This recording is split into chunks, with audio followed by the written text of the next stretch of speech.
আয়াল্লাহ এত কষ্ট দিবেন, কেউ কি আমার ডাকে আসবে না? আল্লাহ বললেন তাদউ মান আদবারা ওয়া তাওয়াল্লা, ডাক দে, ডাক দে, যারে পাঁচটারে ডাক দে, কেউ আসবে না। আয়াল্লাহ তো শাস্তি দেওয়ার কারণ কি? এগুলা কোরআনে কারীমের 13 নম্বর পারা 14 নম্বর সূরা ইব্রাহিমের প্রথম আয়াতে আল্লাহ বললেন আলিফ লাম রা কিতাবুন আনজালনাহু ইলাইকা লিতুখরিজান নাসা মিনাজ যুলুমাতি ইলান নূর।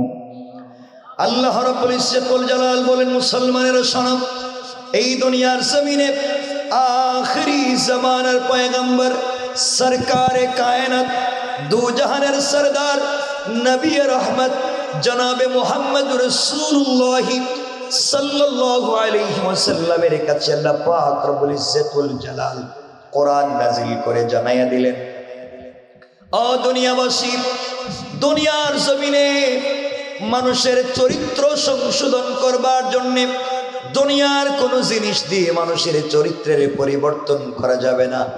মানুষের চরিত্রের পরিবর্তন করতে পারে একমাত্র শুধুমাত্র আল কোরআন। আল্লাহ বললেন কিতাবুন আনজালনাহু ইলাইকা লিতুখরিজান নাসা মিনাজ যুলুমাতি ইলান নূর।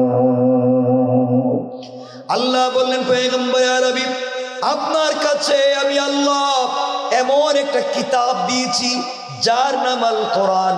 এই আল কোরআন যদি কারো কাছে থাকে, আল কোরআন যদি সঙ্গে রাখতে পারে, কোরআন যদি সাথে রাখতে পারে, কোরআন এমন একটা লাইটের নাম, এমন একটা চুম্বকের নাম, সিস্টেমে যদি অন্ধকারে লাগাইয়া দেওয়া যায়, আল্লাহ বললেন অন্ধকার থাকবে না, আলোকিত হয়ে যাবে। কোন সুবহানাল্লাহ। এই জন্য দুনিয়া চলার পথে কোরআন লাগবে। কোরআন ছাড়াই সমাজে শান্তির আশা করা যায় না। আপনারা নিজেকে মুসলমান দাবি করেন, অথচ আল্লাহ রাব্বুল ইজ্জতুল জালাল আমার তেলাওয়াতকৃত আলোচ্য আয়াতে আপনাকে আমাকে কিছু নসিহত করতেছেন। আপনার আমার চরিত্রের কথা আমার তেলাওয়াতকৃত আলোচ্য আয়াতে আল্লাহ বলতেছেন। আমার আল্লাহ বললেন ওয়ামা লাকুম লা তুকাতিলুনা ফি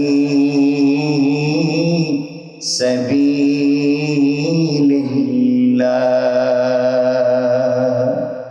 আল্লাহ রাব্বুল ইজ্জতুল জালাল বললেন, মুসলমানেরা তোমাদের কি হয়েছে? তোমরা কেন করো না? তোমরা কেন যুদ্ধ করো না? তোমরা কেন কিতাল করো না? তোমরা কেন সংগ্রাম করো না? তোমাদের কি হয়েছে? তোমরা কেন ফি সাবিলিল্লাহ, আমি আল্লাহর রাস্তায় যুদ্ধ করো না? আমি আল্লাহর রাহে জিহাদ করো না? আমি আল্লাহর রাহে সংগ্রাম করো না? কাদের পক্ষে, কার বিপক্ষে? আল্লাহ রাব্বুল ইজ্জতুল জালাল বলছেন, ও মুসলমানেরা তোমাদের কি হয়েছে? তোমরা নিজেকে ইসলামী আন্দোলনের কর্মী মনে করো, তোমরা নিজেকে আশিক রাসূল দাবি করো, তোমরা নিজেকে পাক্কা সাচ্চা দিনদার মনে করো। তোমাদের কি হয়েছে? তোমাদের সামনে কোরআন ডাস্টবিনে ফেলে দেওয়া হয়, তোমাদের সামনে মুসলমানদেরকে হত্যা করা হয়, তোমাদের সামনে মাজলুমের উপরে জুলুম করা হয়, তোমাদের সামনে বৃদ্ধ বৃদ্ধাদেরকে আঘাত করা হয়, তোমাদের সামনে নারীরা শিশুরা চিৎকার করে কান্না করে মুসলমান দাবি করার পরেও তোমরা প্রতিবাদ করতে পারো না। বুঝা গেল তোমরা জবানে যদিও মুসলমান দাবি করো, চরিত্রগত দিক থেকে এখনো মুসলমান হতে পারো না। আল্লাহ বললেন তোমরা যুদ্ধ করো, তোমরা জিহাদ করো।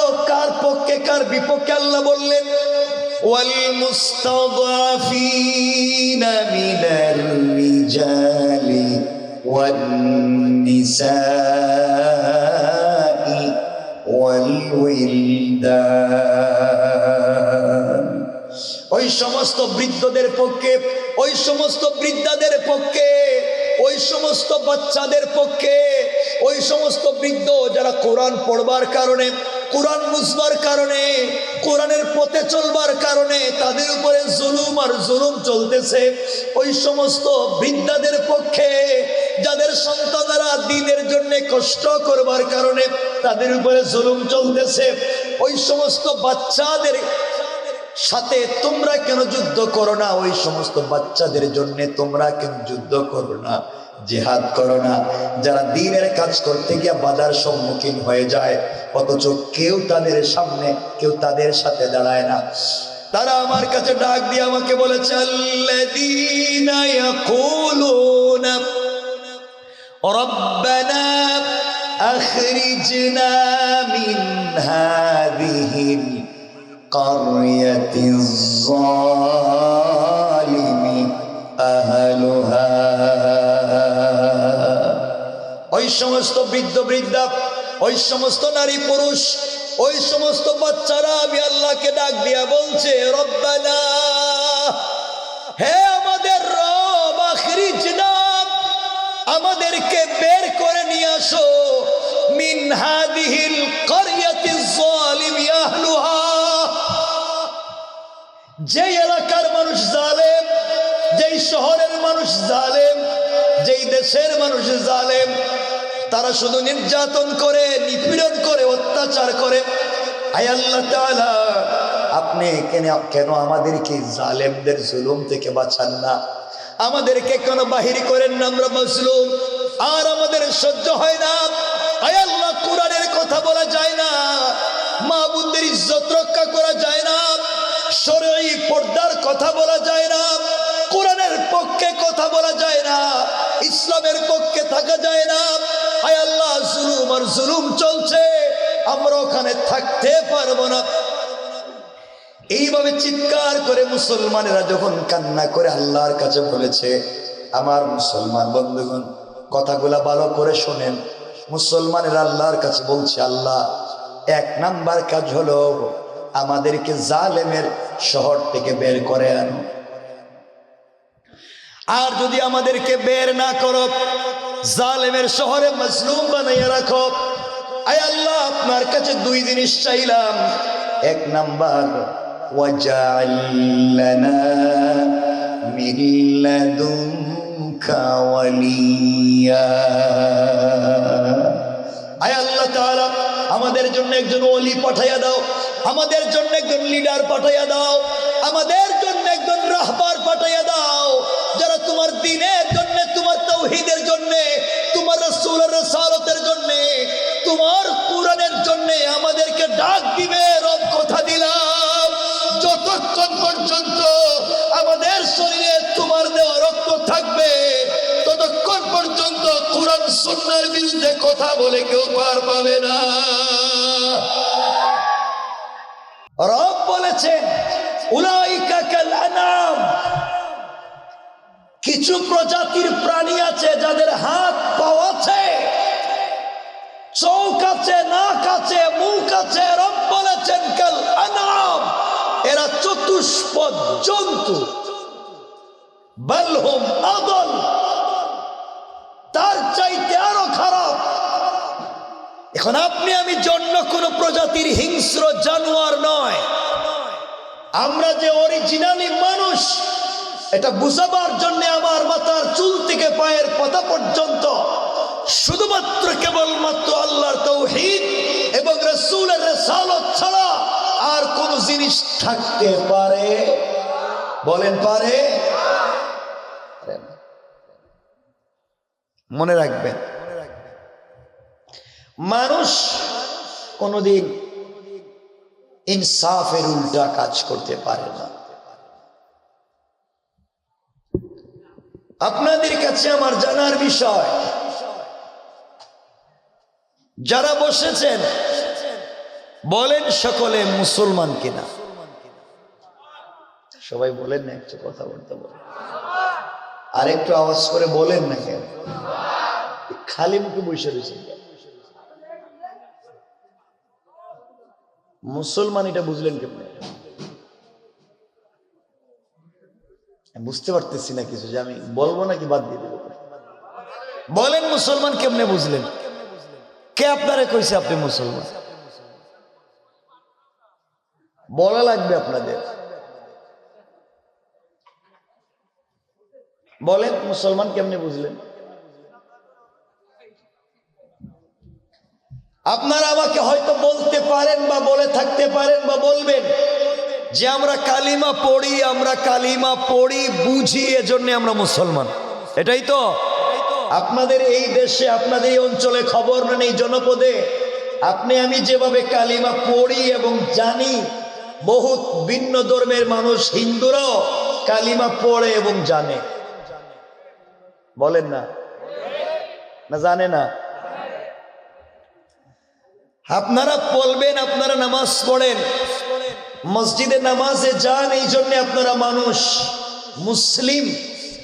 রব বলেছেন পয়গম্বরে আরবি, আপনার পিছনে সরাসরি আপনার পিছনে কিছু লোক সালাত পড়ে, মাঝে মাঝে আযানও দেয়, মাঝে মাঝে ইকামতও দেয়, আপনার চাইতে লম্বা জুব্বাও পরে, আপনার সাথে দাওয়াতও খেতে যায়, মাঝে মাঝে আপনাকে নিয়ে রাস্তাঘাটেও বের হয়, পয়গম্বরে আরবি আপনার সঙ্গে মুসাফাও করে, আপনার কপালে চুম্বন করে, মুআনাকাও করে।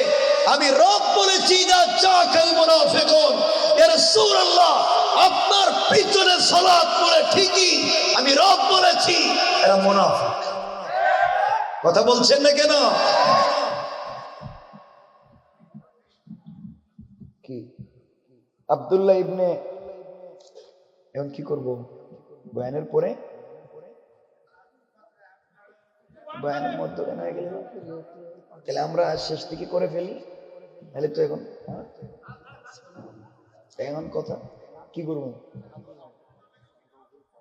দেখ, ঠিক আছে, ওইটাকে কাছে নিয়ে আসেন, এই টেবিলটা কাছে দেন, এখানে আনেন, উল্টা পাল্টা করেন আপনারা। ঠিক আছে, কষ্ট পাচ্ছেন আমার কথায়? আপনারা এতগুলো মানুষ বসছে কিন্তু কথাই বলেন না। শোনেন কি বলতে চাই, শুধু নামাজ পড়লেই মুসলমান হওয়া যায় না, শুধু মসজিদে গিয়া নামাজ পড়লে মুসলমান হওয়া যায় না।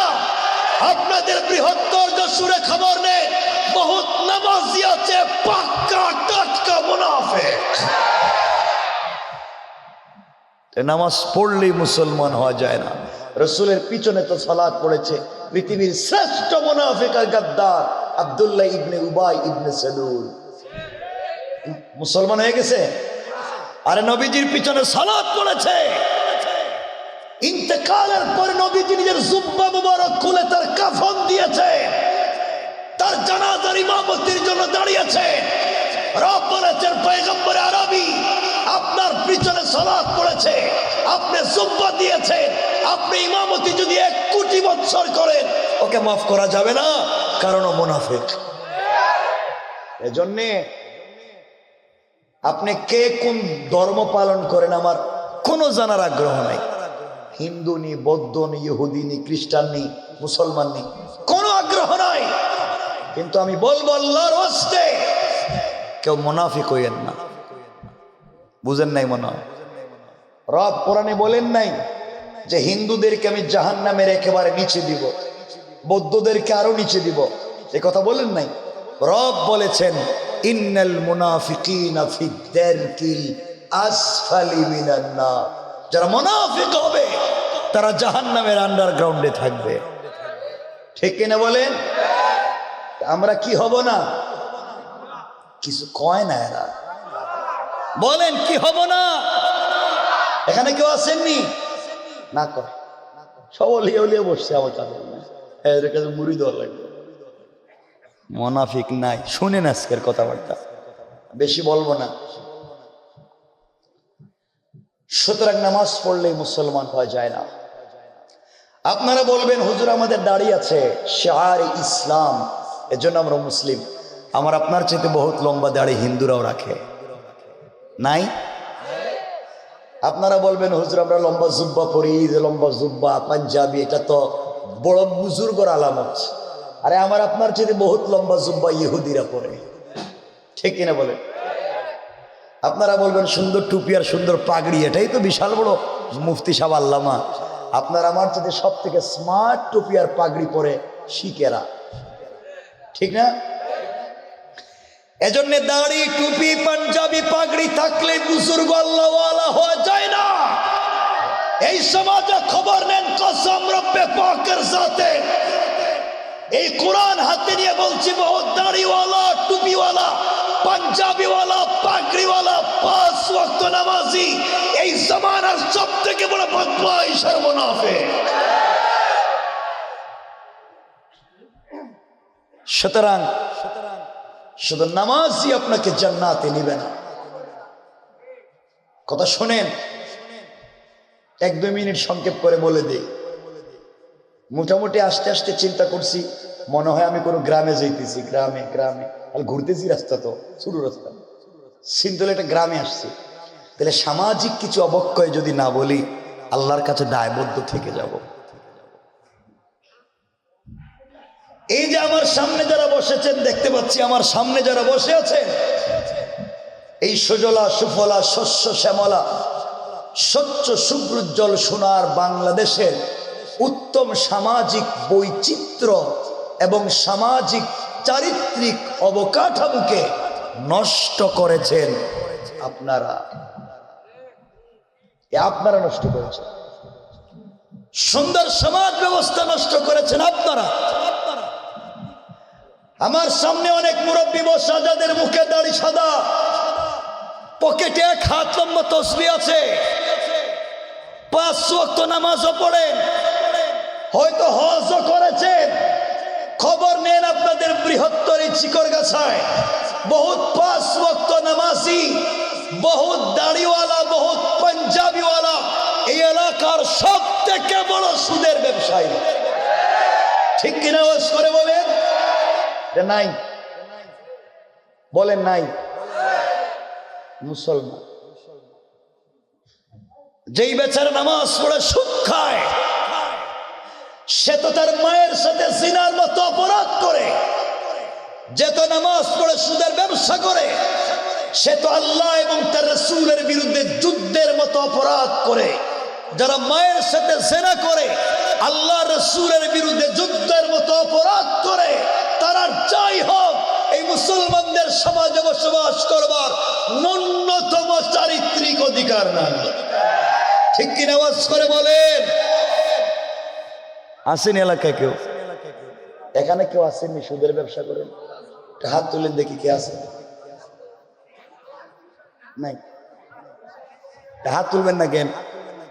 সুদ তো এমনি খান, হাত তুলে সমস্যা কি? শোনো মুসলমান, কে বলেছে আপনি জান্নাতে চলে যাবেন? কে বলেছে? সাহাবায়ে কেরাম জীবন দিয়েছেন, যৌবন দিয়েছেন, অস্তিত্ব দিয়েছেন, কলিজা পর্যন্ত বের করে চিবিয়ে চিবিয়ে খাওয়া হয়েছে, এরপরেও তারা জান্নাত কিনতে চেয়েছেন। আর আপনি সুদের ব্যবসা করে দাড়ি লাগাইয়া জান্নাতে যাইবেন। শয়তান আল্লাহরে কইতেছে এই কাজ তো আমিও করি নাই। শয়তান আল্লাহরে বলছে এই কাজ তো হে করে নাই, তাহলে শয়তানের লোকের নেই।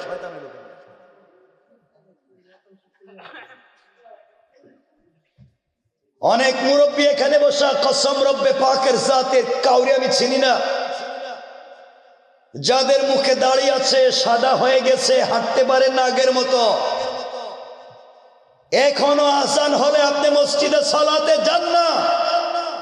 রব বলেছেন হাইয়া আলাল ফালাহ, কল্যাণ আমার কাছে। আর বহুত মুরব্বী আছে আজানের পরে 4 দোকানে বসে টেলিভিশন দেখেন। আসেন এটা এলাকায় 4 দোকানে বসে টেলিভিশন দেখতেছে আর গীবত করতেছে, কার বউ কার সাথে বাইগা গেল গা, কার মেয়ে কার নিয়ে গেল গা। এই নিয়ে মুরব্বী টেনশনে শেষ নেই। তোমার সমস্যা কি? তুমি যে জাহান্নামে যাচ্ছ এর খবর কে নিবে?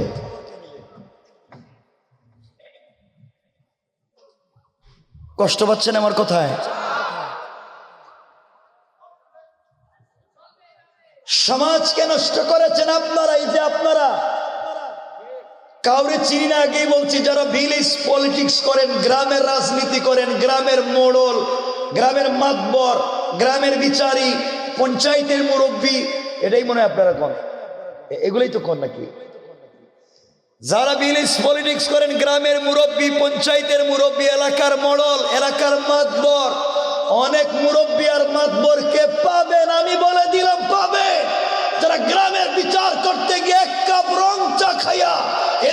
বিচারকে রেখে দিয়ে দেয়। নাই? লজ্জা করে না মুসলমান বলতে?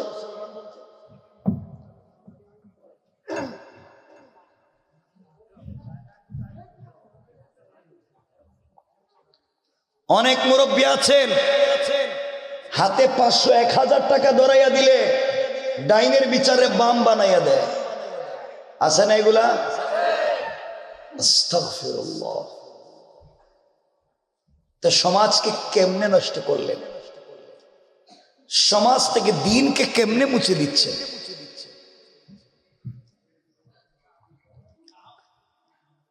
গ্রামের অসহায় নারীরা, বিধবা নারীরা, এতিম বাচ্চারা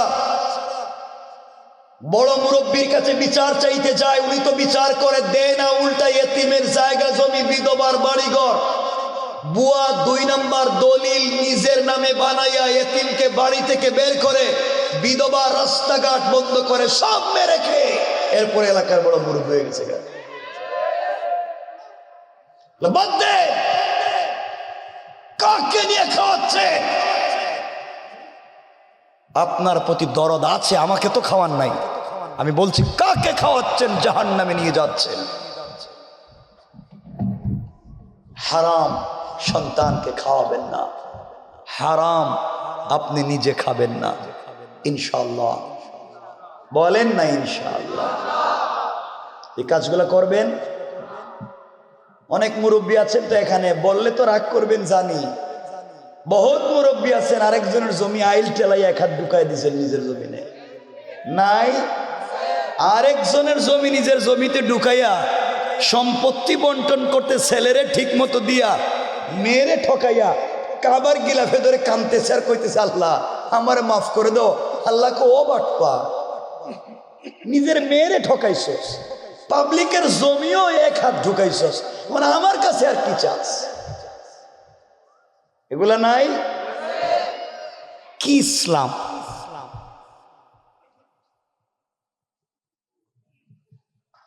আল্লাহর ওয়াস্তে ইসলামকে বুঝো।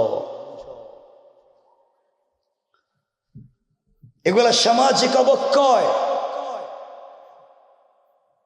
সমাজ নষ্ট করতে করতে এমন এক জায়গায় আপনারা নিয়ে গিয়েছেন। শোনো বাবারা, দিল লাগে শোনো কি বলতে চাই। এমন এক জায়গায় সমাজকে নিয়ে গিয়েছেন, যশোরে চিকর কাছে আপনাদের বৃহত্তর এলাকায় খবর নেন, দেখবেন ম্যাক্সিমাম মসজিদের সভাপতিরে পাইবেন সুদখোর। এটা মনে ভুল করে বলেছি নাকি? সমাজে কি করলেন? ইসলামটাকে কোন জায়গায় নিয়ে যেতে চাচ্ছে না? আল্লাহ আমাদেরকে হেফাজত করুন। সবাই আওয়াজ করে বলেন আমিন, আরো জোরে বলেন আমিন। আমরা সব ফিতনা ভুলে যাই। আজ ফিতনা করতে করতে এমন হয়েছেন আপনারা, 2 ভাই একই ঘরে থাকে, একই টেবিলে খাবার খায়, কিন্তু 2 ভাই নামাজ পড়ে 2 মসজিদে। আছে না? কি দুনিয়া হয়ে গেল। এগুলো বাদ দিয়ে দেন, ভালো হয়ে যান। জান্নাতে তো সহজ না। আপনাদের তো চিন্তা হওয়া দরকার, এই যে দুনিয়া দুনিয়া করে দুনিয়া করতেছেন, আপনি মরে গেলে আপনাকে কেউ মনে রাখবে না। আপনি আপনার বাবাকে যতটুকু মনে রাখেন, আপনি আপনার দাদাকে ততটুকু মনে রাখেন না। আপনার দাদার বাপকে তো আপনি চিনেনই না। আপনি মরে গেলে হয়তো আপনার ছেলে আপনাকে মনে রাখবে, কিন্তু আপনার নাতি তার বাপকে যতটুকু মনে রাখবে আপনাকে রাখবে না। এর পরের প্রজন্ম আপনার সম্পত্তি, আপনার বাড়ি, এটা যে আপনার ছিল, আপনার নাম অস্তিত্ব পর্যন্ত ভুলে যাবে। ঠিক কিনা বলেন? কার জন্য এগুলা করে যাচ্ছে? কার জন্য এগুলা করছে? আল্লাহর কাছে চাইব আল্লাহ যেন আমাদেরকে হেফাজত করেন। বলেন আমিন। মসজিদে বাচ্চারা গেলে বাইর করে দিয়েন না। অনেক মসজিদে বাচ্চারা নামাজে যায় আর মুসল্লিদেরকে বাইর করে দেয়। এটা কি আপনাদের এলাকা আসেনি? বাচ্চারা বাইর করে দেন কেন? বাচ্চারা নামাজ পড়তে মসজিদে যায়, আপনারা বাইর করে দেন। তো আমি জানতে চাচ্ছি বাইর করে দেন কেন? হ্যাঁ, মারামারি করে আর কি করে? হাসাহাসি করে আর তো দৌড় দে, আর তো কিছু করেনি, তো বাইর করলেন কেন? ওরে বাইর করছেন কেন? আপনি কি নামাজি? আপনার সামান দিয়ে কি যে হেঁটে জানেন আপনি? হ্যাঁ, বাচ্চারা মসজিদে নামাজে যাবে, দরকার হলে দৌড়াদৌড়ি করবে, মারামারি করবে, মুসল্লি লঙ্গি ধরে টানবে, ইমামের পায়জামা ধরে টানবে, তাও এরা মসজিদে যায়। এদেরকে মসজিদে যেতে দেন, ওরা তো সিনেমা হলে যায় নাই, ওরা যাত্রা গানে যায় নাই, ওরা মসজিদে এসেছে। ওদেরকে থাকতে দেন, এই প্রজন্মকে মসজিদ চিনা। আল্লাহ আমাদেরকে কবুল করুন, সবাই বলেন আমিন। এই সমাজ বিষাক্ত, জমিনে শুধুমাত্র কেবলমাত্র থাকবে আল্লাহর তাওহীদ এবং রাসূলের রিসালাত। আল্লাহর তাওহীদ এবং রাসূলের রিসালাত ছাড়া বিকল্প কোনো জিনিস দিয়া এই সমাজের মানুষের চরিত্রের পরিবর্তন করা যাবে।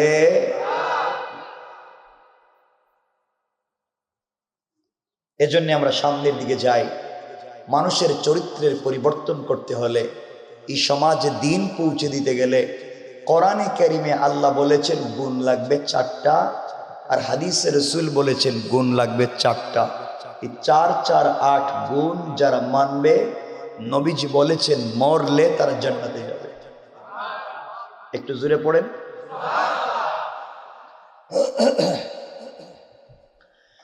আমার মুসলমান বন্ধুগণ, গভীর মনোযোগ। আল্লাহ রাব্বুল ইজ্জত ওয়াল জালাল কোরআনে কারীমের 19 নম্বর পারা 25 নম্বর সূরা, সূরা আল ফুরকানের 63 নম্বর আয়াত থেকে আল্লাহ রাব্বুল ইজ্জত ওয়াল জালাল বান্দার গুণ কোয়ালিটি বর্ণনা করেছেন।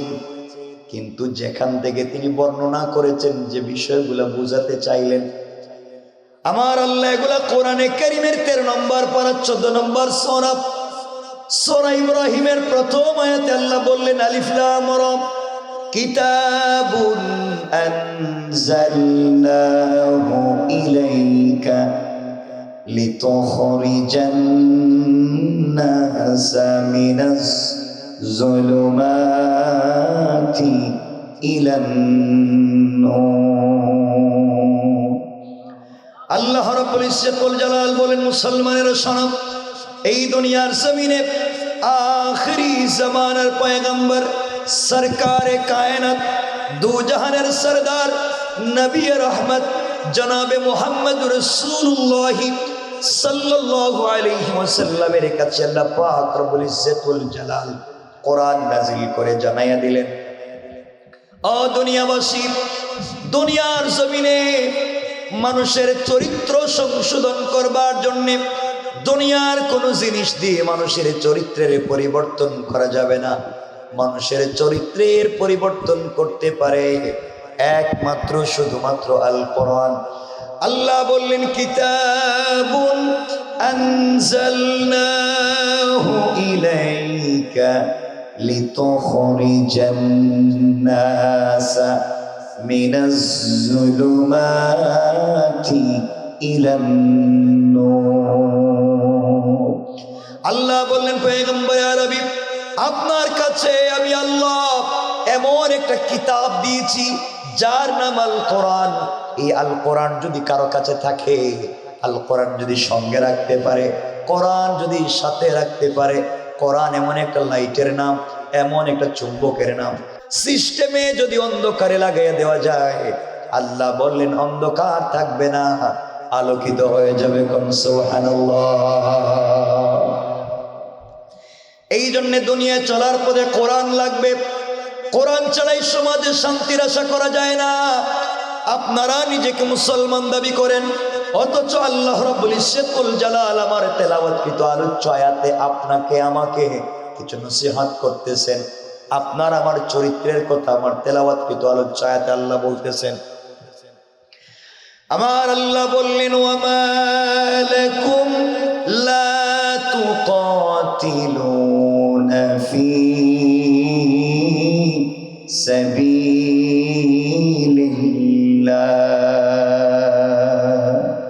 আল্লাহ রাব্বুল ইজ্জতুল জালাল বললেন মুসলমানেরা তোমাদের কি হয়েছে, তোমরা কেন জিহাদ করো না, তোমরা কেন যুদ্ধ করো না, তোমরা কেন কিতাল করো না, তোমরা কেন সংগ্রাম করো না, তোমাদের কি হয়েছে, তোমরা কেন ফি সাবিলিল্লাহ আমি আল্লাহর রাস্তায় যুদ্ধ করো না, আমি আল্লাহর রাহে জিহাদ করো না, আমি আল্লাহর রাহে সংগ্রাম করো না? কাদের পক্ষে, কার বিপক্ষে? আল্লাহ রাব্বুল ইজ্জতুল জালাল বলছেন ও মুসলমানেরা তোমাদের কি হয়েছে, তোমরা নিজেকে ইসলামী আন্দোলনের কর্মী মনে করো, তোমরা নিজেকে আশিক রাসূল দাবি করো, তোমরা নিজেকে পাক্কা সাচ্চা দিনদার মনে করো, তোমাদের কি হয়েছে? তোমাদের সামনে কোরআন ডাস্টবিনে ফেলে দেওয়া হয়, তোমাদের সামনে মুসলমানদেরকে হত্যা করা হয়, তোমাদের সামনে মাসলুমের উপরে জুলুম করা হয়, তোমাদের সামনে বৃদ্ধ বৃদ্ধাদেরকে আঘাত করা হয়, তোমাদের সামনে নারীরা শিশুরা চিৎকার করে কান্না করে মুসলমান দাবি করার পরেও তোমরা প্রতিবাদ করতে পারো না। বুঝা গেল তোমরা জবানে যদিও মুসলমান দাবি করো, চরিত্রগত দিক থেকে এখনো মুসলমান হতে পারো না। আল্লাহ বললেন তোমরা যুদ্ধ করো, তোমরা জিহাদ করো, কার পক্ষে কার বিপক্ষে? আল্লাহ বললেন ওয়াল মুস্তাদআফিনা মিনার রিজালি ওয়ান নিসাই ওয়াল উইলদান, ওই সমস্ত বৃদ্ধদের পক্ষে, ওই সমস্ত বৃদ্ধাদের পক্ষে, ওই সমস্ত বাচ্চাদের পক্ষে, ওই সমস্ত বৃদ্ধ যারা কোরআন পড়বার কারণে, কোরআন বুঝবার কারণে, কোরআনের পথে চলবার কারণে তাদের উপরে জুলুম আর জুলুম চলতেছে, ওই সমস্ত বৃদ্ধাদের পক্ষে যাদের সন্তানেরা দ্বীনের জন্য কষ্ট করবার কারণে তাদের উপরে জুলুম চলতেছে, ওই সমস্ত বাচ্চাদের সাথে তোমরা কেন যুদ্ধ করো না? ওই সমস্ত বাচ্চাদের জন্য তোমরা কেন যুদ্ধ করো না, জিহাদ করো না? যারা দ্বীনের কাজ করতে গিয়ে বাধার সম্মুখীন হয়ে যায়, অথচ কেউ তাদের সামনে, কেউ তাদের সাথে দাঁড়ায় না। তারা আমার কাছে ডাক দিয়ে আমাকে বলেছে আল্লাযীনা ইয়াকুলুনা রাব্বানা আখরিজনা মিন হাযিহিল কারয়াতিজ যালিমি আহলুহা। ওই সমস্ত বৃদ্ধ বৃদ্ধা, ওই সমস্ত নারী পুরুষ, ওই সমস্ত বাচ্চারা আমি আল্লাহকে ডাক দিয়া বলছে রব্বানা, হে আমাদের রব, আখরিজনা আমাদেরকে বের করে নিয়ে আসো, মিন হাযিহিল কারয়াতিজ যালিমি আহলুহা, যেই এলাকার মানুষ জালেম, যেই শহরের মানুষ জালেম, যেই দেশের মানুষ জালেম, তারা শুধু নির্যাতন করে, নিপীড়ন করে, অত্যাচার করে। আয় আল্লাহ তাআলা আপনি কেন আমাদেরকে জালেমদের জুলুম থেকে বাঁচান না? আমাদেরকে কেন বাহির করেন না? আমরা মাজলুম, আর আমাদের সহ্য হয় না। আয় আল্লাহ কোরআনের কথা বলা যায় না, মা বোনদের ইজ্জত রক্ষা করা যায় না, শরঈ পর্দার কথা বলা যায় না, কোরআনের পক্ষে কথা বলা যায় না, ইসলামের পক্ষে থাকা যায় না। আয় আল্লাহ জুলুম আর জুলুম চলছে, আমরা ওখানে থাকতে পারবো না। এইভাবে চিৎকার করে মুসলমানেরা যখন কান্না করে আল্লাহর কাছে বলেছে, আমার মুসলমান বন্ধুগণ কথাগুলা ভালো করে শোনেন। মুসলমানেরা আল্লাহর কাছে বলছে, আল্লাহ এক নাম্বার কাজ হলো আমাদেরকে জালেমের শহর থেকে বের করে আনো, আর যদি আমাদেরকে বের না করো, জালেমের শহরে মাজলুম বানাইয়া রাখো। আয় আল্লাহ আপনার কাছে দুই জিনিস চাইলাম। এক নাম্বার ওয়াজআল লানা মিন লাদুনকা ওয়ালিয়া, আয় আল্লাহ তাআলা আমাদের জন্য একজন ওলি পাঠাইয়া দাও, আমাদের জন্য একজন লিডার পাঠাইয়া দাও। আমাদের জন্য একজন রাহবার পাঠাইয়া দাও, যারা তোমার দ্বীনের জন্য, তোমার তাওহীদের জন্য, তোমার রাসূলের রিসালাতের জন্য, তোমার কোরআনের জন্য আমাদেরকে ডাক দিবে। রব কথা দিলাম, যতক্ষণ পর্যন্ত আমাদের শরীরে তোমার দেওয়া রক্ত থাকবে, ততক্ষণ পর্যন্ত কোরআন সুন্নাহর বিরুদ্ধে কথা বলে কেউ পার পাবে না।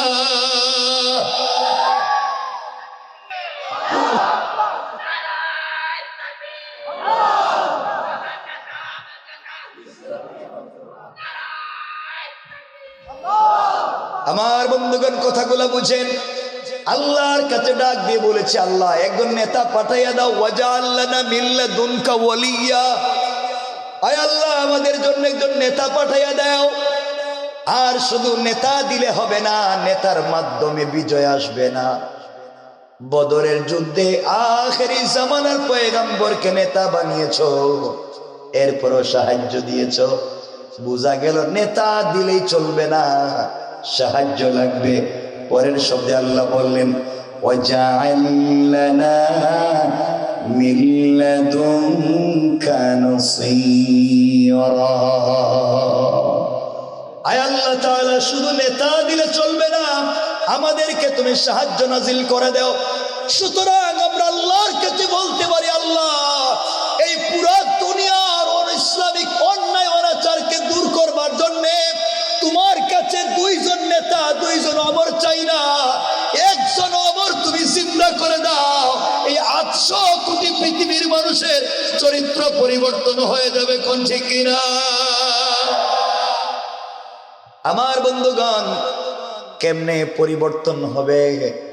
কেমনে? কোরআন থাকলে, সাহায্য করলে আমরা কেমনে বেঁচে যাব? কষ্ট হচ্ছে আপনাদের? একটু হাত দেখান তো দেখি, কার কার কষ্ট হচ্ছে? কষ্ট হচ্ছে, এটা জিজ্ঞেস হচ্ছে। আমার কথা কি কষ্ট পাইয়েন না, কষ্ট দেওয়ার জন্য কথাগুলো বলি না, দিল থেকে বলছে শোনো। এই জমিন আল্লাহ, এই জমিনে শুধুমাত্র কেবলমাত্র হুকুম চলবে আল্লাহ, আর তরিকা চলবে রাসূলের। কিছু নতুন মাস্তানের আবির্ভাব ঘটেছে, যারা তাকবীরের ধ্বনি শুনলে চুলকায়, যারা ইসলামের ফরজ বিধান জিহাদের নাম শুনলে চুলকায়। এগুলা তো হচ্ছে দালাল আবু জেহেলের কাজ, ঠিক কিনা বলে? আমার বন্ধুগণ, মনে রাখবেন, যদি সাহায্য এসে যায়, রব বলেছেন আমার কোরআন সাথে রাখো। কি সাথে রাখো? আসতে বললেন যে।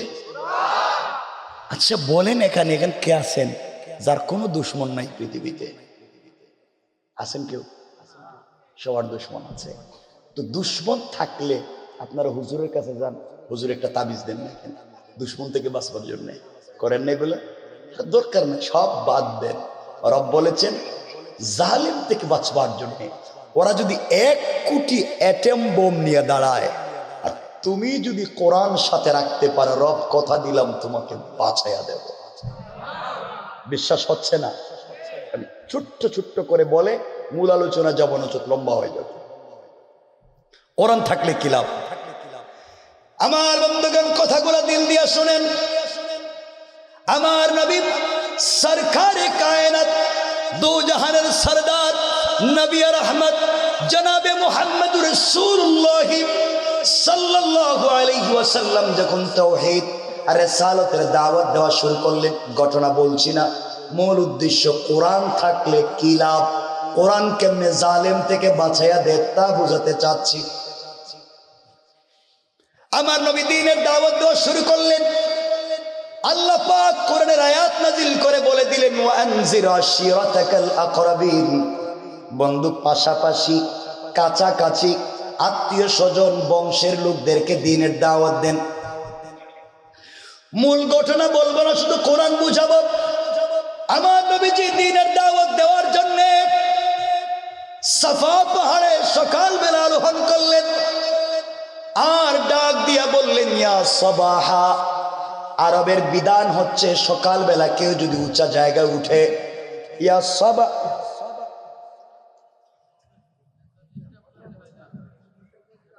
কি করে বুঝি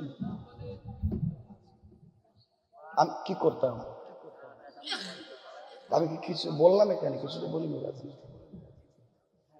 কি হাবিজাবি শুরু করলেন? তাহলে ওয়াজ বাদ দিয়ে দেন। আমি তো কথা বলতেছি, কথা তো শোনা লাগবে আমার। শোনো, বাদ দিন, আমার কি খায়া দেয় কাম নাই। এগুলো করলে কোরআন থেকে বহুত সুরা সুরা কাইটা ফেলাই দিতে হইব, বাদ। আর শুনেন, ঠিকের দরকার নাই, আমি কি বলি শুনেন। যা রসুল করেছেন তা আপনাকে করতে হবে। আপনার ভাল লাগে না, নাম পাল্টাইয়া দেন, মোহাম্মদ কাইটা দেন, রহমান কাইটা দেন, অন্য কিছু লাগাইয়া দেন। শোনো, আমার দেখেন কি বলতেছি এখন, শুনেন। তাইলে আমার নবীজি দ্বীনের দাওয়াত দেওয়ার জন্য উঠে গেলেন। সকালবেলা চিৎকার করে ডাক দিলেন। যারা আসতে পারল না রসুলের ডাকে, তারা প্রতিনিধি পাঠাইয়া দিল।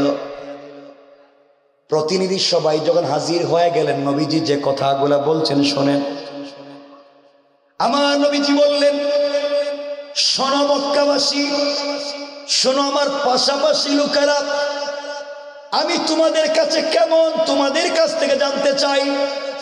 মক্কার নেতৃস্থানীয় লিডারেরা, মক্কার সিনিয়র মানুষেরা সহ সকলে বলতে লাগলো, মুহাম্মদ ইবনে আব্দুল্লাহ, তোমাকে পৃথিবীতে হতে দেখেছি, জন্ম নিতে তোমাকে দেখেছি, তোমাকে বড় হতে দেখেছি। তুমি আমেনার গর্ভে আব্দুল্লাহর ঔরসে জন্ম নিতে দেখেছি, তোমাকে মদিনায় মক্কায় বড় হতে দেখেছি, তোমাকে আমরা ভালো করে চিনি, তোমার সম্পর্কে ভালো করে জানি। দীর্ঘদিন হয়ে গিয়েছে, তোমার 40-এর উপরে বয়স হয়ে গিয়েছে। এই বয়সে আজ পর্যন্ত তোমার কাছ থেকে কোনো আমানতের খেয়ানত পাই নাই, কাউকে গালি দেওয়া নাই, অন্যায় করো নাই, অসদাচরণ করো নাই। আমাদের মক্কাবাসীর মন বলতেছে, মুহাম্মদ রে, আসমানের নিচে জমিনের উপরে তোমার মতো ভদ্র মানুষ আর নাই। আল্লাহু আকবার।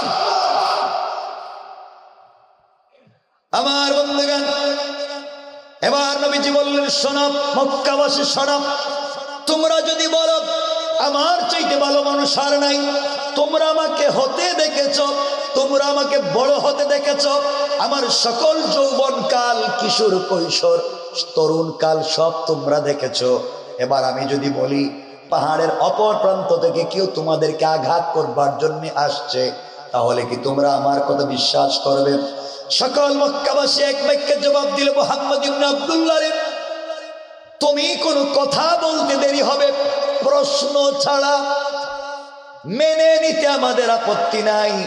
এবার নবীজি বললেন, শোনো, পাহাড়ের অপর প্রান্ত থেকে তোমাদের বিরুদ্ধবাদীরা তোমাদেরকে আঘাত করলে তোমরা যতটুকুন ক্ষতির সম্মুখীন হতে, তার চাইতে বড় ক্ষতির কথা তোমাদেরকে শোনাইয়া দেই। ও মক্কাবাসী, তোমরা মূর্তির পূজা করো, আগুনের পূজা করো, মাটির পূজা করো, বিভিন্ন জীব জানোয়ারের পূজা করো। আমি আজ তোমাদের কাছে বললাম, আমি আল্লাহর প্রেরিত নবী এবং রাসূল, আসলিম তাসলাম, ইসলাম কবুল করো, শান্তিতে থাকতে পারবা। এই কথা যদি তোমরা মেনে নাও, জাহান্নামের আগুন থেকে বাঁচবা, তোমরা জান্নাতে পৌঁছে যাবা। আমি তোমাদের কাছে নবী এবং রাসূল, আজ থেকে এই জমিনে তাওহীদ চলবে আল্লাহর, রিসালাত চলবে আমার, আর কোন জিনিস চলবে না। এই কথাগুলো আমার নবীজি যখন বললেন, সকালবেলা মক্কার মানুষ কিং কর্তব্য বিমূঢ়, আমার নবীজির বন্ধু বান্ধব কিং কর্তব্য বিমূঢ়। হঠাৎ করে মুহাম্মদ এমন কথা কেন বলল, আজ কেন এমন কথা বলে? মক্কার কোনো মানুষ জবাব দেয় না। আশ্চর্য হয়ে গিয়েছে, সবাই দাঁড়িয়ে আছে। এমন সবাই সবার সামনে একজন লোক দাঁড়িয়ে গিয়েছে, যার 3টা পরিচয়। একজন লোক দাঁড়িয়ে গিয়েছে আর ডাক দিয়ে বলতে লাগলো, তাব্বান লাকা ইয়া মুহাম্মদ, আলি হাদা জামাতানা দাওতানা। ও মুহাম্মদ ইবনে আব্দুল্লাহ, এই কথাগুলো বলবার জন্য কি তুমি আমাদেরকে দাওয়াত করে একত্রিত করেছো? তুমি ধ্বংস হয়ে যাও, তোমার দিন ধ্বংস হয়ে যাক। এই বলে পাথর হাতের মধ্যে নিয়ে আমার নবীজিকে পাগল বলে গালি দেওয়া শুরু করলো, আমার আল্লাহকে পাগল বলে গালি দেওয়া শুরু করলো। এই কথাগুলো যখন বলে যাচ্ছে, মক্কার মানুষেরা জবাব দিচ্ছে না, শুধু একজন লোক চিল্লাইয়া যাচ্ছে। আপনারা তাকে নাম শুনেছেন, তার নাম কি? সবাই বলেন আবু লাহাব। আমি ঘটনা বলতে চাই না, কি বলতেছি শোনেন। সর্বপ্রথম নবীজি দ্বীনের দাওয়াত দিলেন সহজ করে, যেই লোকটা বাধা দিল সে কে? কিছু কন? আবু লাহাব। রাসূলের সাথে সম্পর্ক কি? চাচা। আর কি? 3 পরিচয়। এক পরিচয় হচ্ছে নবীজির চাচা, আরেক পরিচয় হচ্ছে নবীজি তার 2টা মেয়ে রুকাইয়া এবং যায়নাবকে আবু লাহাবের 2 ছেলে উতবা এবং উতাইবার কাছে বিয়ে দিয়েছিলেন। 3 নাম্বার পরিচয়, আবু লাহাব এবং আমার নবীজি বাল্য বন্ধু, দুজন চাচা ভাতিজা একসাথে বড় হয়েছেন। আবু লাহাব আমার নবীজিকে গালি দিল, আল্লাহকে গালি দিল, দ্বীনের দাওয়াতে প্রথম বাধা দিল। আমি জানতে চাই, যে লোকটা চাচা হয়, যে লোকটা বিয়াই হয়, যে লোকটা বন্ধু হয়, সে ঘরের লোক না বাহিরের লোক? সবাই বলেন। নবীজি দ্বীনের দাওয়াত দিলেন, প্রথমে যে বাধা দিছে বাহিরের লোক না ঘরের লোক? সুতরাং আজকালকে দ্বীনের দাওয়াত দিতে গেলে বেশি বেশি বাধা যারা দেয় বাহিরের লোক দেয় না, আমাদের মতো দাড়িওয়ালা, টুপিওয়ালা, পাঞ্জাবিওয়ালা ঘরের লোকেরাই সব থেকে বেশি বাধা দেয়। বুঝেন আমার কথা? আমার বন্ধুগণ, এই ঘটনার দিকে আর গেলাম না, এখানে বুঝাইয়া দিতে চাই কি শোনেন। আল্লাহ পাক রব্বুল ইজ্জত ওয়াল জালালের কাছে পয়গম্বরে আরবি দোয়া করতে লাগলেন, আল্লাহ তাআলা আমাকে আবু লাহাব গালি দিয়েছে মাফ, আমাকে মস্কারা করেছে মাফ, কিন্তু আল্লাহ তোমাকে গালি দিয়েছে সহ্য হয় না। আল্লাহ জানাইয়া দিলেন, বন্ধুরে, যারা আমি আল্লাহকে গালি দিয়েছে মাফ, যারা আমার কোরআনকে গালি দিয়েছে মাফ, যারা আমার ঘরের বিরুদ্ধে কথা বলেছে মাফ, কিন্তু যারা আমার বন্ধু হাবিবুল্লাহ, আমার কলিজার টুকরা রাসূলকে যারা গালি দিয়েছে, আমি আল্লাহ তাদেরকে মাফ দিতে পারি না। সুতরাং দুনিয়ার জমিনে যারা আমাদেরকে গালি দিবে মাফ, আমাদেরকে আঘাত করবে মাফ, আমাদের উপরে জুলুম করবে মাফ, কিন্তু কলিজার টুকরা রাসূলকে গালি দিলে মাফ দেওয়া যাবে না। আমার বন্ধুগণ, এক পর্যায়ে আবু লাহাবের বিরুদ্ধে আল্লাহ কোরআনের আয়াত নাজিল করলেন, ওটা আপনারা জানেন, সূরা লাহাব, এটা বলবো না, কিন্তু আল্লাহ নাজিল করলেন আবু লাহাবের বিরুদ্ধে। আবু লাহাব নবীজিকে গালি দিছে, এটা সত্য, কিন্তু এই সূরার মধ্যখানে একটা আয়াত আল্লাহ নাজিল করে যোগ করে দিলেন, ওয়ামরাআতুহু হাম্মালাতাল হাতাব। পয়গম্বর আরবি, ও আমার বন্ধু, শুধু আবু লাহাবকে ধ্বংস করি নাই, তার বউরেও, তার স্ত্রীকেও। এখন কথা হলো, স্ত্রীকে ধ্বংস করলেন কেন? হাম্মালাতুন শব্দের 2 তাফসীর হাদিস, 2 তাফসীর তাফসীরের কিতাবে পাওয়া যায়। 1 নম্বর, হাম্মালাতুন শব্দের ব্যাখ্যায় লেখেন, মহিলা আবু জাহালে আবু লাহাবের স্ত্রী উম্মে জামিল ঘরে ঘরে গিয়ে, বাজারে বাজারে গিয়ে, রাস্তায় রাস্তায় গিয়ে, পাড়ায় পাড়ায় গিয়ে, মহল্লায় মহল্লায় গিয়ে আমার নবীর বিরুদ্ধে গীবত করত, শিকায়ত করত, চুগলখুরি করত, বদনাম করত, মানুষের কাছে আমার নবীর বদনাম করত। আল্লাহ সহ্য করতে পারলেন না, এই জন্য তার বিরুদ্ধে আয়াত নাজিল করে দিলেন। আজ যারা আলেম উলামা ইসলামী আন্দোলনের কর্মীদের বিরুদ্ধে বদনাম করেন, আপনাদের নিষ্ঠ আসমানের ফেরেশতারা করে। ঠিক কিনা বলে? আমার বন্ধুগণ, হাম্মালাতুনের আরেকটা ব্যাখ্যা হলো, এই মহিলা জঙ্গল থেকে কাটাওয়ালা কাঠ নবীজির যে রাস্তা দিয়ে হাঁটতেন ওখানে ফেলে দিত। ঘটনা এখানেই শেষ হয়ে যাওয়ার কথা ছিল। এই উম্মে জামিল হাতের মধ্যে পাথর নিয়ে এখন বুঝাতে চাই, কোরআন থাকলে লাভ কি? কোরআন কেমনে আপনাকে জালেমদের থেকে বাঁচাবে, আপনার বিরুদ্ধের লোক থেকে বাঁচাবে? দেখেন, হাতের মধ্যে পাথর নিয়েছে, 2 ব্যাগ পাথর কাঁধে নিয়েছে, হাতে পাথর নিয়েছে, আমার নবীজিকে মেরে ফেলবে। আমার রাসূল সাল্লাল্লাহু আলাইহি ওয়াসাল্লাম সিদ্দিকে আকবরকে সঙ্গে নিয়ে কাবা চত্বরে চলে গেলেন। কাবা চত্বরে গিয়ে নবীজি শুয়ে পড়লেন, সিদ্দিকে আকবর বসে পড়লেন। সিদ্দিকে আকবরের রানের উপরে আমার নবীজি মাথা রেখে শুয়ে পড়লেন। সিদ্দিকে আকবরের রানের উপরে আমার নবীজি মাথা রেখে শুয়ে আছে। আবু বকর নবীজির চেহারা মুবারকের দিকে তাকিয়ে আছে। আমার নবীজির চেহারা দেখতেছে। হঠাৎ করে আবু বকর তাকিয়ে দেখেন একজন মহিলা পাথর নিয়ে আসতেছে নবীজিকে মেরে ফেলবার জন্য। আমার নবীজিকে ডাক দিয়ে বলছেন, ইয়া রাসূলুল্লাহ, ইয়া হাবিবাল্লাহ, পয়গম্বরে আরবি, একজন মহিলা হাতের মধ্যে পাথর নিয়ে আসছে আপনাকে মারবার জন্য। আপনি আমাকে বলেন তাকে শাস্তি করে দেই। নবীজি বললেন, না রে ও আবু বকর, না, আমি দেখি তো, কাছাকাছি আসুক। আমার নবীজি শুয়ে শুয়ে আবু বকরের রানের উপরে মাথা রেখে কোরআন থেকে তেলাওয়াত শুরু করে দিলেন। সিদ্দিক আকবর বলেন, 2টা চোখ দিয়ে নবীজিকে দেখি, কান দিয়ে নবীজির তেলাওয়াত শুনি। পয়গম্বরে আরবি যখন তেলাওয়াত করতেছেন সিদ্দিক আকবর শোনেন। এমন সময় উম্মে জামিল সরাসরি আমার নবীজির সিনার সামনে দাঁড়িয়ে গেল। একেবারে নবীজির সামনে দাঁড়ায়া আবু বকরকে ডাক দিয়ে বলছে, আবু বকর রে, তুমি কাবা চত্বরে একা একা বসে আছো, বলো না তোমার বন্ধু মুহাম্মদ ইবনে আব্দুল্লাহ কোথায়? সিদ্দিক আকবর আশ্চর্য হয়ে গেলেন, বলে কি? আমি দেখি আমার নবীজি আমার রানের উপরে শুয়ে আছেন। আমি 2টা চোখ দিয়ে আমার নবীজিকে দেখি, কান দিয়ে নবীজির কোরআন তেলাওয়াত শুনি। উম্মে জামিল নবীজির সামনে দাঁড়ায়া আমাকে দেখে নবীজিকে দেখে না, ব্যাপার কি? আল্লাহু আকবার বললেন। সিদ্দিক আকবর বলেন, উম্মে জামিল, তোমার ভাতিজা এবং বিয়াই, তুমি খুঁজে দেখো কোথায় আছে। নবীজি সাল্লাল্লাহু আলাইহি ওয়াসাল্লামকে খুঁজবার জন্য পুরা সব জায়গা খুঁজলো। এক পর্যায়ে কাবা চত্বর খুঁজে কোথাও পেল না। এক পর্যায়ে আবার নবীজির সামনে দাঁড়ায়া উম্মে জামিল ডাক দিয়ে বলছে, আবু বকর, বলো না তোমার বন্ধু কোথায়? জানাইয়া দিবা, আমি যদি তাকে পাই দুনিয়ার জমিনে রাখবো না, মেরে ফেলবো। সিদ্দিক আকবর আশ্চর্য, কি বলে? নবীজি আমার সামনে শুয়ে আছেন, আমার রানে মাথা রেখে শুয়ে আছেন। আমি নবীজিকে দেখি, তার তেলাওয়াত শুনি। উম্মে জামিল দেখেও না, শুনেও না, ব্যাপার কি?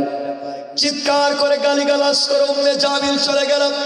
সিদ্দিক আকবর দাঁড়ায়া আমার নবীজিকে জড়াইয়া চোখের পানি ছেড়ে ডাক দিয়ে বলছেন, পয়গম্বরে আরবি, আপনার সামনে দাঁড়ায়া উম্মে জামিল আমাকে দেখলো, আপনাকে দেখলো না, ব্যাপার কি? কেনই দেখলো না? আমি আপনাকে দেখি, আপনার তেলাওয়াত শুনি। উম্মে জামিল আপনার সামনে দাঁড়াইয়া আপনাকে দেখেও না, তেলাওয়াত শুনে না, ব্যাপার কি? আমার নবীজি জবাব দিলেন, সিদ্দিক আকবর রে, আল্লাহ তাআলা আমাকে জানিয়ে দিয়েছেন, পয়গম্বরে আরবি, কোন জালেম, কোন অন্যায়কারী, কোন নাফরমান, কোন বেঈমান আপনাকে আঘাত করবার জন্য যদি আসে, ওই সময় আপনি আমি আল্লাহর কোরআন থেকে তেলাওয়াত করবেন, আমি আল্লাহ হিজাবাম মাসতুরা, আকাশ থেকে একটা গোপন পর্দা পাঠাইয়া ওই কাফের আর আপনার মধ্যখানে আমি আল্লাহ পার্টিশন সৃষ্টি করে দেই। সুবহানাল্লাহ, আল্লাহু আকবার। কোরআন কেমনে বাঁচাইয়া দেয় বুঝতে পেরেছেন? এখন নবীজি শুধু তেলাওয়াত করলেন, উম্মে জামিল নবীজিকে দেখলো না। আমি বলতে চাচ্ছি আজকের আলোচনায় আমরা কোরআন সাথে রাখবো, কোন জালেম আমাদেরকে কিছু করতে পারবে? কষ্ট হচ্ছে না তো আপনাদের? আমার বন্ধুগণ, কথাগুলো দিল দিয়ে শোনেন। আরেকটা 1 মিনিটে বলে দেই তো পরিষ্কার হয়ে যাবে, বুঝতে পারবেন কোরআন কেমনে বাঁচাইয়া দেয়। রব বলেছেন, কোরআন তেলাওয়াত করে কেউ যদি আমি আল্লাহর উপরে ভরসা করে ফেলে, আমি আল্লাহ গোটা দুনিয়ার সকল জালিম থেকে বাঁচাইয়া দেওয়ার জিম্মাদার। আল্লাহু আকবার বলেন না? কেমনে দেখেন আমার আল্লাহ, আমি যা আলোচ্য আয়াত পড়েছি এরপরের আয়াত অর্থাৎ বাম পৃষ্ঠার প্রথম আয়াতের শেষ শব্দে আল্লাহ বললেন ইন্না কাইদাশ শাইতানি কানা দাঈফা। কাফের বেঈমানেরা দুনিয়ার জমিনে যত কৌশল করে না কেন সবগুলা কৌশল আল্লাহর কাছে মশা মাছির চাইতে আর দুর্বল। কোন ঠিক কিনা? কেমনে বুঝবেন? এক মিনিটে বুঝেন। নবীজি যেই দিন হিজরত করে মক্কা থেকে মদিনায় যাবেন, রাত্রবেলা জিবরিল আমিন আমার নবীজিকে ঘুম থেকে উঠালেন আর ডাক দিয়া বলছেন ইয়া রাসূলুল্লাহ, ইয়া হাবিবাল্লাহ, পয়গম্বর আরবি, আপনি ইয়াসরিবের দিকে হিজরত করেন, মদিনার দিকে হিজরত করেন। নবীজি উঠে গেলেন, ওযু করলেন, 2 রাকাত সালাত আদায় করলেন, ঘর থেকে বের হয়ে যাবেন, আল্লাহর উপরে ভরসা করে ঘর থেকে বের হবেন। এমন সময় তিনি শুনতে পেলেন ঘরের চতুর্দিকে কাফেররা নেজা নিয়া, তীর নিয়া, বল্লম নিয়া দাঁড়িয়ে আছে। নবীজি ঘর থেকে বের হলে আঘাত করবে, মেরে ফেলবে। এবার আমার নবীজি আল্লাহকে বলতে লাগলেন, আল্লাহ তাআলা, আপনি আমাকে বলেছেন ঘর থেকে বের হয়ে যাওয়ার জন্য, আমি তো বের হয়ে চলে যেতে চাই, কিন্তু কাফেররা আমার বিরুদ্ধে জালেমেরা গোটা বাড়ি ঘিরে রেখেছে, আমি বের হলে আমাকে ধরে ফেলবে, আমাকে মেরে ফেলবে। আল্লাহ রাব্বুল ইজ্জতুল জালাল বলছেন, বন্ধু আমার, তোমার কাজ হলো আমার কোরআন থেকে তেলাওয়াত করে আমার উপরে ভরসা করে ঘর থেকে বের হওয়ার দায়িত্ব তোমার, আর সকল জালেম থেকে হেফাজতের জিম্মাদার স্বয়ং আমি আল্লাহ। কোন সুবহানাল্লাহ। এবার নবীজি বের হয়ে যাবেন, দরজার কাছাকাছি পৌঁছে গেলেন, আবার আল্লাহকে বলছেন, আল্লাহ, কোরআন তিলাওয়াত করেছি, আপনার উপরে 100% ভরসা রেখেছি, ঘর থেকে বের হতে পারি, কিন্তু ওয়ালাকিন লিয়াতমাইন্না কলবি, অন্তরে প্রশান্তি পাচ্ছি না, কাফেররা কি করে বসে বুঝতেছি না। আল্লাহ আমাকে একটা প্রটেক্ট দেন, কি করে নিজেকে সেভ করা যায় আমাকে বলেন। এবার আল্লাহ বলেন, বন্ধু, তুমি যদি তা করতে চাও তাহলে তুমি শুনো, হাতের মধ্যে কঙ্কর নেও, হাতের মধ্যে বালি নেও, হাতের মধ্যে পাথর নেও, আমার কোরআন থেকে তেলাওয়াত করে এখানে ফু দিবা, এই কঙ্কর বালি পাথর কাফেরদের উপরে নিক্ষেপ করে দিবা, তুমি বের হয়ে গেলে কেউ তোমাকে দেখতে পাবে না। এবার নবীজি বলছেন, আল্লাহ, আপনি আমাকে বলেছেন কঙ্কর গুলা কাফেরদের উপরে মারতে, কাফেররা তো আমার ঘরের চতুর্দিকে দাঁড়িয়ে আছে, আর আমি যদি নিক্ষেপ করি তা তো শুধুমাত্র কেবলমাত্র একদিকে যাবে, সামনে যাবে, ডাইনে বামের কাফেররা, পিছনের কাফেররা তো আমাকে মেরে ফেলবে, আমি তো একসাথে চতুর্দিকে মারতে পারি। এবার আল্লাহ জানিয়ে দিলেন, ও আমার বন্ধু, তুমি আমার কোরআন থেকে তিলাওয়াত করো আর আমার উপরে ভরসা করে সামনের দিকে নিক্ষেপ করে বের হয়ে যাও। আমি আল্লাহ কথা দিলাম, যারা আমার উপরে ভরসা করে কোরআন থেকে তেলাওয়াত করে, আমি আল্লাহ কথা দিলাম, ও আমার বন্ধু কথা দিলাম, সকল কাফেরদের চুকে চুকে পৌঁছে দেওয়ার জিম্মাদার আমি আল্লাহ। কোরআন কেমনে মানুষকে বাঁচিয়ে দেয় এবার দেখেন। নবীজি কঙ্কর হাতে নিলেন, বালি অথবা পাথর হাতে নিলেন, সামনের দরজা খুললেন, শুধু সামনের দিকে মারলেন। কোন দিকে? সবাই বললেন না? কষ্ট হচ্ছে আপনাদের?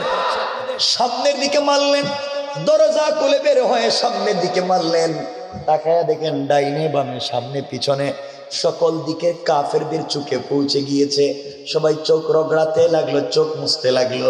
নবীজি আশ্চর্য হয়ে গেলেন, মারলাম সামন দিকে, গেল কেমনে পিছন দিকে, মারলাম সামন দিকে, ডাইনে বামে গেল কেমনে। নবীজি আশ্চর্য হয়ে গেলেন।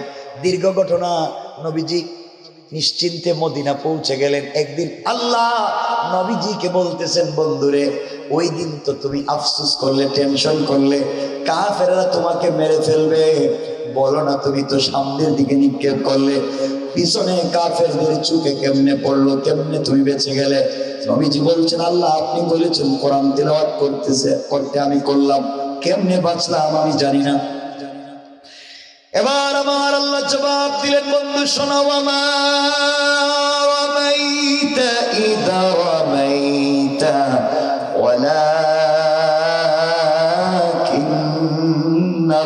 ওয়ালাকিন্নাল্লাহ রামা। আল্লাহ জানাইয়া দিলেন, বন্ধুরে তুমি যখন আমার উপরে ভরসা করে কোরআন থেকে তেলাওয়াত করে পাথর নিক্ষেপ করেছো, ওটা তোমার হাত থাকে নাই, ওটা আমি আল্লাহর কুদরতের হাত হয়ে গিয়েছে।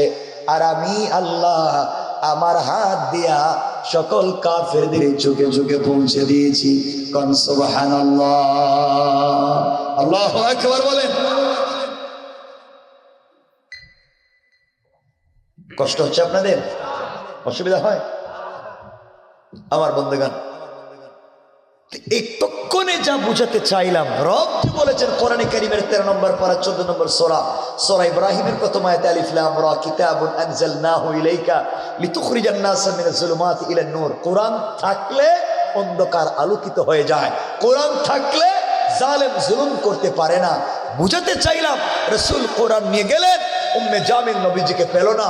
রাসূল কোরআন নিয়ে বের হলেন, মক্কার কাফেরেরা দেখতে পেল না। আজ যদি আমরা সে কোরআন নিয়ে বেঁচে থাকি, পৃথিবীর কোন কাফের আমাদের কিছুই করতে পারবে? বলেন পারবে? বিশ্বাস হইতেছিল না কি আল্লাহ জানে, এরপরও মনে বিশ্বাস হইতেছে না। আচ্ছা, এতক্ষণ যদি বুঝেন, তাহলে আমরা বললাম মুসলমানরা আল্লাহর কাছে বলছে, বৃদ্ধ বৃদ্ধা নারী পুরুষ আল্লাহর কাছে বলছে, আল্লাহ আপনি আমাদেরকে সাহায্য পাঠান, এখানে আমরা থাকতে পারবো না, আমাদেরকে জুলুম করা হচ্ছে, নেতা দেন অথবা সাহায্য দেন। বলে নাই?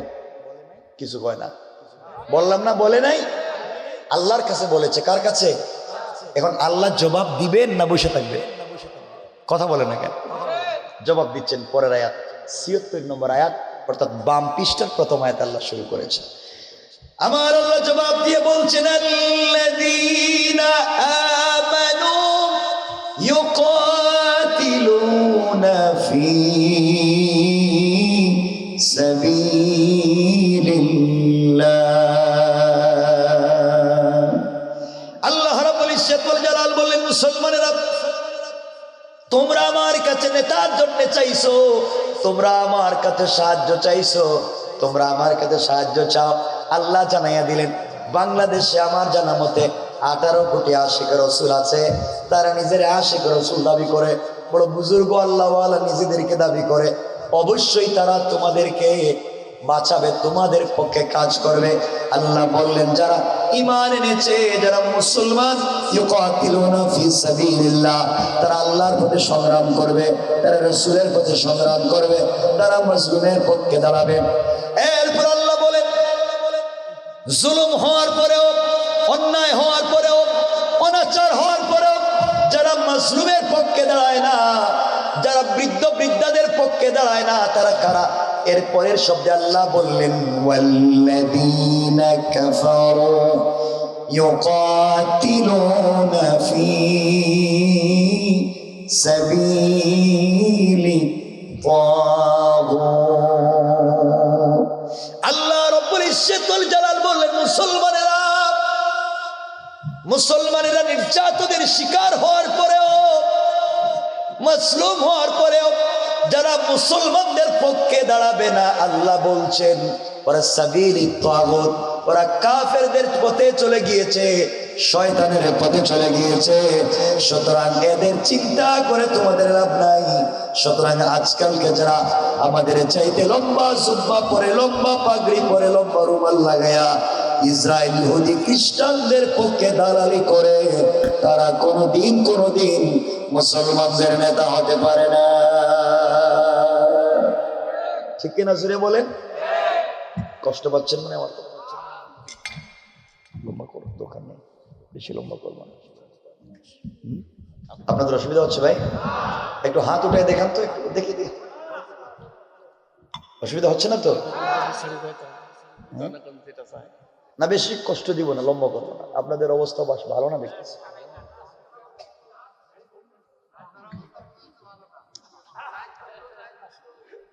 শোনেন,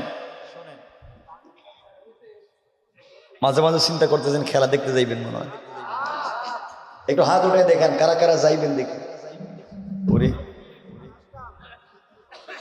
আল্লাহ আমাদেরকে হেফাজত করুক। চিৎকার করে আওয়াজ করে বলেন আমিন, আর জোরে বলেন আমিন।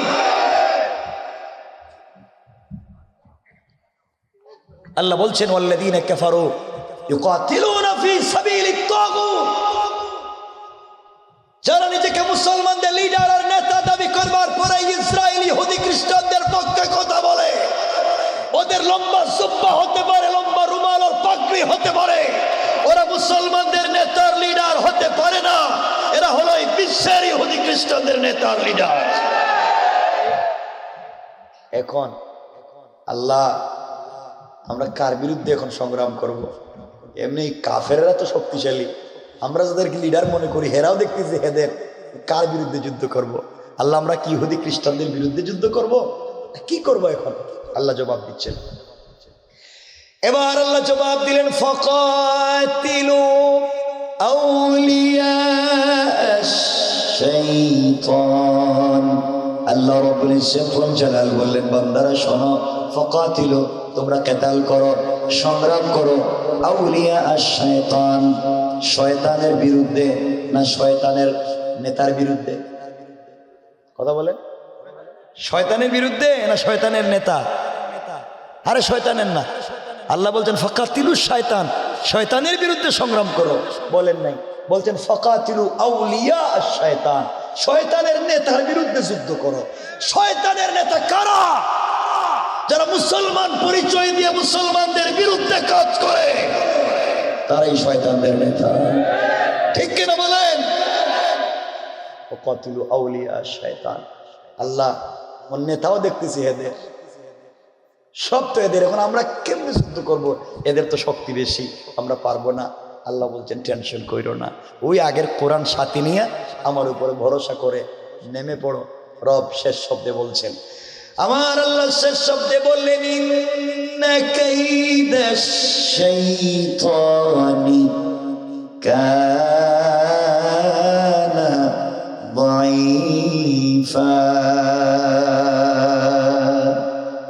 আল্লাহ রাব্বুল ইজ্জত ওয়াল জালাল বললেন গোটা দুনিয়ার কাফের আর তাদের নেতারা একত্রিত হয়ে যত বুদ্ধি পরামর্শ করুক না কেন, সব কিছু আমি আল্লাহর কাছে দুর্বল। কোন ঠিক কিনা? কথা কি বুঝছেন? এতক্ষণ বুঝছেন নি? তা যদি সত্য হয় আপনাদের কাছে বলছি, বাবা কে আপনাদেরকে এই দুনিয়ার পিছনে ফেলে দিয়েছে? কিসের এই দুনিয়া? দুনিয়া হচ্ছে একটা ধোঁকা। দুনিয়ার মতো ধোঁকা এই পৃথিবীতে আর নাই। দুনিয়ার মতো ধোঁকা এই পৃথিবীতে আর নাই। সুতরাং ইসলামের পক্ষে, কোরআনের পক্ষে আমরা থাকবো ইনশাআল্লাহ। হেফাজত করবেন কে? আর যদি ভুল হয়ে যায় চলার পথে, ভুল হতে পারে না, মাফ করে দিবেন কে?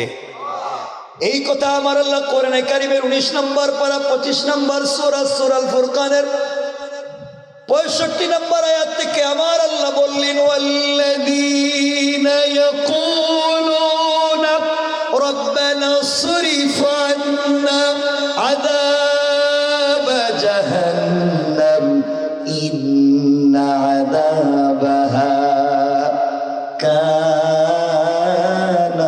গারামা। আল্লাহ রাব্বুল ইজ্জত ওয়াল জালাল বললেন বান্দারে, সাকারাত শুরু হয়ে যাওয়ার আগে, গারগারা শুরু হয়ে যাওয়ার আগে, কবরে চলে যাওয়ার আগে, মালাকুল মউত আজরাইল চলে আসার আগে, গোটা জিন্দেগীর অপরাধের জন্য আমি আল্লাহর দরবারে হাত উঠাইয়া যদি ক্ষমা চাইতে পারো, আমি আল্লাহ কথা দিলাম বান্দারে, ক্ষমা চাইতে দেরি হবে, আমি আল্লাহ মাফ করে দিতে দেরি হবে না। কোন ঠিক কিনা? লেখা তুমি ঘুষ খাইছো, তুমি সুদ খাইছো। আয় আল্লাহ তাআলা, আমি ঘুষ সুদ এমনি খাই নাই, আমার স্ত্রীর জ্বালাতন শুনে স্ত্রী বারবার আমাকে বলেছে, পাশের বাড়ির দুলাভাই কত সুন্দর বাড়ি বানিয়েছে, তাদের টাকা আছে পয়সা আছে, আপনার হয় না কেন? শুনতে শুনতে আমি সুদে টাকা এনে বাড়ি বানাইছি, আমি ঘুষকে বিজনেস করেছি। আয় আল্লাহ তাআলা, আজকের দিনে আমার যে স্ত্রীর কথা না ফরমানি করলাম, ওই স্ত্রীকে বেঁধে রাখো, আমাকে ছেড়ে দাও। বান্দা বলবে, ও সাহিবাতিহি ওয়া আখি, আয় আল্লাহ তাআলা, আমার স্ত্রীকে বাঁধো, আমাকে ছেড়ে দাও। আল্লাহ বলবেন, বান্দারে, তোমার স্ত্রীকে বাঁধতে পারে, তোমাকে ছাড়বো না। কেন ছাড়বেন না? তোমার আমলনামায় লেখা মানুষের কাছ থেকে ঋণ নিছো, কিন্তু ঋণ দেওয়া নাই।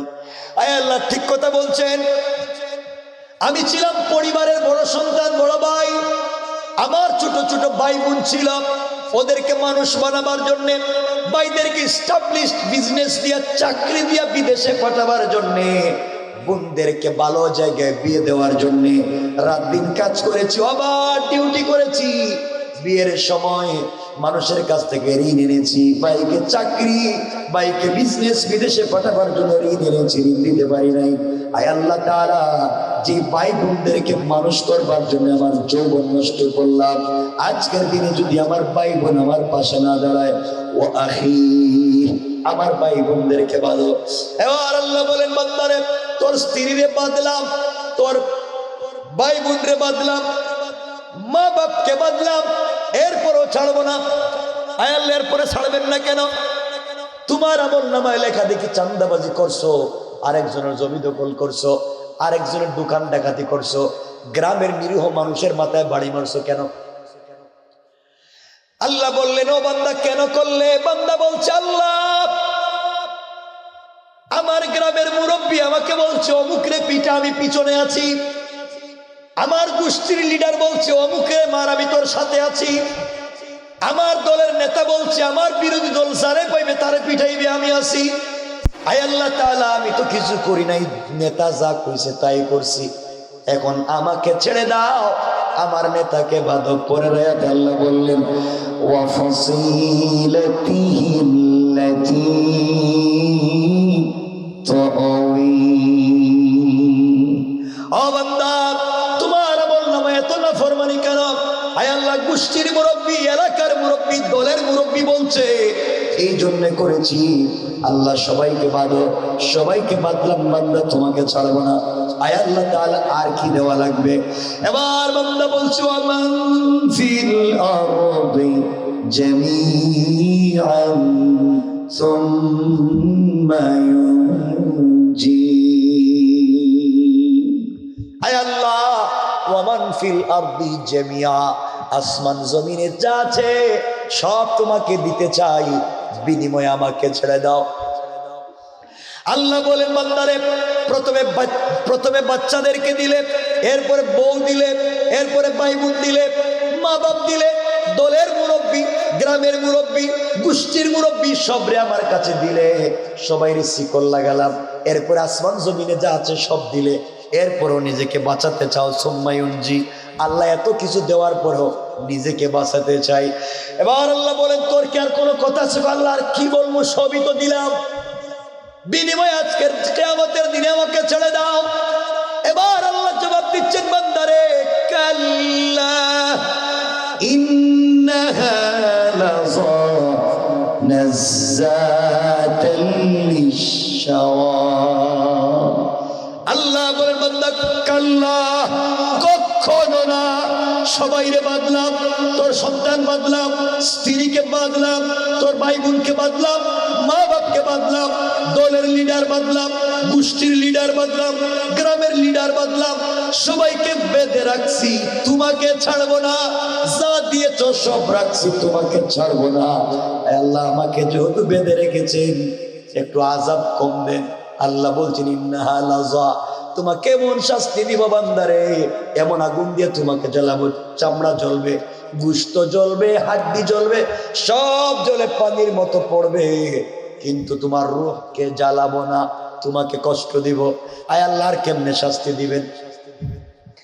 আল্লাহ বলেন, নাযাতাল লিশশাওয়া। আয় আল্লাহ, এই শাস্তি কি বুঝি নাই?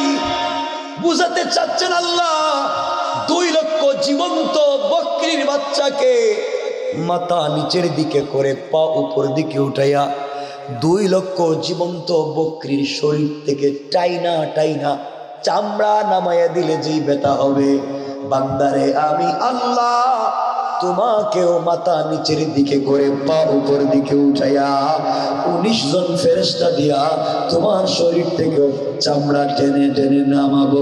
নাউজুবিল্লাহ। আয়াল এত কষ্ট দিবেন, কেউ কি আমার ডাকে আসবে না?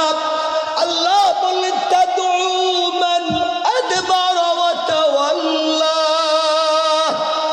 ডাক দে যারে পাঁচটারে ডাক দে, কেউ আসবে না। আয়াল এত শাস্তি দেওয়ার কারণ কি? পরের আয়াতে আল্লাহ বললেন ওয়া জামাআ ফাআওয়া, হালাল হারাম বাদ বিচার নাই, শুধু সম্পত্তি জমা করছো আর পুঞ্জীভূত করে বাড়াইছো। বিশ্বাস হবে না এই কথা? কোরআন কারীমের 30 নম্বর পারা সূরা হুমাযায় মধ্যখানে আল্লাহ বলছেন আল্লাযী জামাআ মালাহু ওয়া আদ্দাদা, যারা সম্পত্তি জমা করলো আর গণনা করলো, আল্লাহ বললেন তাদেরকে আমি আল্লাহ এমন শাস্তি দিব, এমন শাস্তি দিব যে শাস্তির কারণে তারা শ্বাস ফেলতে পারবে না। নাউজুবিল্লাহ। সুতরাং বুঝাতে চাইলাম এত অন্যায় থেকে নিজেকে বাঁচাতে হলে একমাত্র কেবলমাত্র আল্লাহর তাওহীদ এবং রাসূলের রিসালাতের বিকল্প নাই। বিকল্প বলেন, বিকল্প। সুতরাং চলার পথে আল্লাহ তাওহীদ এবং রাসূলের রিসালাত ইনশাআল্লাহ বলেন, বলেন ইনশাআল্লাহ, বলেন সবাই বলেন ইনশাআল্লাহ। এই জন্য মুসলমানেরা শোনো, মুসলমানেরা শোনো, আল্লাহর সাথে সম্পর্ক করো, আল্লাহকে ভালোবাসতে শিখো, রবের কদমে সিজদায় পড়ে যাও। রব বলেছেন ও বান্দা, জীবনে যত নাফরমানি অন্যায় করো না কেন, আমার কদমে যদি সিজদায় পড়ে যাও, রব কথা দিলাম আমার দেওয়া কপাল আমার চক্রতের পায়ে লাগায়া, আমার দেওয়া চক্ষু থেকে যদি পানি ছেড়ে দিয়া, আমার দেওয়া জবান দিয়ে আমাকে আল্লাহ বলে ডাক দিতে পারো, রব কথা দিলাম তোমাদের সবাইকে মাফ করে দেব। সুবহানাল্লাহ, জোরে পড়েন।